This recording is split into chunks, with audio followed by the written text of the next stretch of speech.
ఈరోజు అనంతపురం అర్బన్ నియోజకవర్గంలో మీ ఇంటికి మీ ఎమ్మెల్యే కార్యక్రమంలో భాగంగా ఇక్కడ రావడం జరిగింది. గతంలో ఇక్కడ ముఖ్యంగా డ్రైనేజ్ వ్యవస్థ చాలా అధ్వానంగా ఉండేది. గత 5 ఏళ్లలో ఎక్కడ కానీ డ్రైనేజ్ వ్యవస్థను గురించి పట్టించుకున్న దాఖలాలు లేవు. మా తెలుగుదేశం ప్రభుత్వం వచ్చిన తర్వాత మా నాయకుడు నారా చంద్రబాబు నాయుడు ఆదేశాల మేరకు ఇక్కడ ఇంటింటికి పర్యటించడం జరుగుతూ ఉంది. నెలలో కనీసం 10 రోజులు డివిజన్లో ఇక్కడ పర్యటించడం జరుగుతుంది. ఎక్కడికి వెళ్ళినా గత 5 ఏళ్లలో ఎక్కడ ఏం పని జరగలేదు. కనీసం కాలాలు ఎక్కడికైనా క్లీన్ చేసిన దాఖలాలు లేవు. అలాగే రోడ్లు ఊడ్చిన దాఖలాలు లేవు. ఒక చిన్న మట్టి తట్ట వేసిన దాఖలాలు లేవు అని చెప్పేసి తెలియజేయడం జరుగుతుంది. ఈ 10 నెలల కాలంలోనే దాదాపు అనంతపురం అర్బన్ నియోజకవర్గంలో 40 కోట్లతో అభివృద్ధి పనులు చేపట్టడం జరిగింది. అలాగే 4 పంచాయతీలు ఉన్నాయి. పంచాయతీల్లో కానీ సీసీ రోడ్లు అయితే ఏమి, అలాగే డ్రైనేజ్లు అయితే ఇవన్నీ చేయించడం జరిగింది. ముఖ్యంగా మా ఎన్డీఏ కూటమి ప్రభుత్వం ఏర్పడిన తర్వాత అభివృద్ధి వైపు మేము పరుగులు తీస్తూ ఉన్నాం. ఇవే కాకుండా అనంతపురం అర్బన్ నియోజకవర్గానికి అండర్ గ్రౌండ్ డ్రైనేజ్ కానీ కొరడం జరిగింది. దాదాపు 750 కోట్లతో ఎస్టిమేషన్లు కానీ పంపించాం.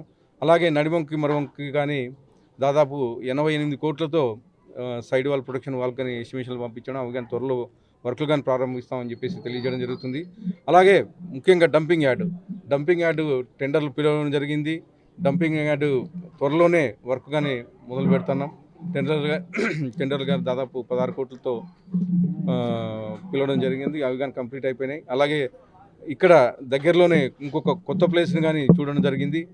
డంపింగ్ యార్డ్ ఇక్కడ నుంచి కానీ త్వరలోనే దాన్ని కానీ తరలిస్తాము. ఇక్కడ నుంచి కూతవేడు దూరంలోనే అనంతపురం అవుట్స్కట్స్లో దాదాపు 30 ఎకరాల్లో ఈ ప్లేస్ చూడడం జరిగింది. ప్రాసెస్లో ఉంది. అవి కానీ కలెక్టర్ గారు క్లియరెన్స్ ఇచ్చిన తర్వాత డంపింగ్ యార్డ్ కానీ తరలిస్తామని చెప్పేసి తెలియజేస్తాను.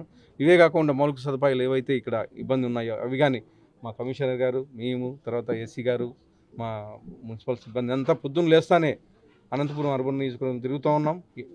ఇంటింటికి వెళ్ళి అక్కడ ఇంట్లో ఏవైతే సమస్యలు ఉన్నాయో అవన్నీ పరిష్కారం వైపు తీసుకెళ్తున్నామని చెప్పేసి తెలియజేయడం జరుగుతాం. జగన్ పర్యటన జగన్కి మామూలు కదా, ఇప్పుడు శివరాజకీయం చేయడం అలవాటు.